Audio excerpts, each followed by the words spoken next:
በአሁኑ ሰዓት አስክሬኑ ወታደራዊ አቀባበል እየተከናወነ ይገኛል። ቀጣይ መርሃ ግብሮች የሚከናወኑ ይሆናል።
ይሄ በእውነት ሊመሰገኑ ይገባል።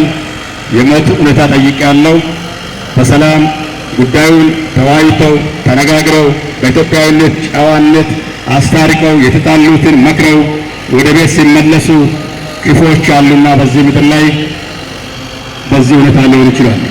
ቅድም የኢትዮጵያ ማህበር ሰብሳቢ ተወካይ እንዳሉት እናንተ እዛ አካባቢ ላይ የሰውን ነፍስ የሚቀጥፉ ቀጥፎ ደግሞ ወደዚህ የሚመጡ የሰውን ነፍስ ገለው ወደዚህ የሚደበቁ ካሉ በኤምባሲ በኩል በኢንተርፖል በኩል በውጭ ጉዳይ ሚኒስቴር ከእናንተ ጋር ሆነን ወንጀለኞች የትም ይሁኑ የት የጊዜ ጉዳይ እንጂ የሚጠየቁበትን ድጋፍ ስናላችሁትን ድጋፍ ለመስጠት በመቀሌ ኢትዮጵያ ክልላዊ መንግስት ስም ይህን ኃላፊነት የምንወስነው በዚህ አጋጣሚ ላረጋግጥላችሁ እወዳለሁ።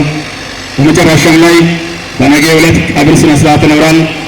ለቅሶ ላይ የጀግና ለቅሶ የጀግና ቀብር ስነ ስርዓት በከበረ ስሙ ከፍ ባለ መልኩ በስነ ስርዓት የሀዲያ ዞን ቅድም ክቡር አስተዳዳሪው ኃላፊነት ወስዳሉ።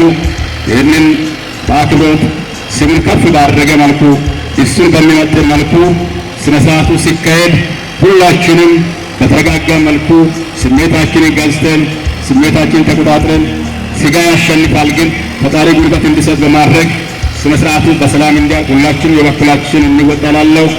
እግዚአብሔር ለዚህ አካባቢ ለሀዲያ ለቤተሰቡ ለወገኖቹ ለኢትዮጵያ በሙሉ መጽናናትን እንዲሰጥ እግዚአብሔርን ማጸናለሁ። አመሰግናለሁ።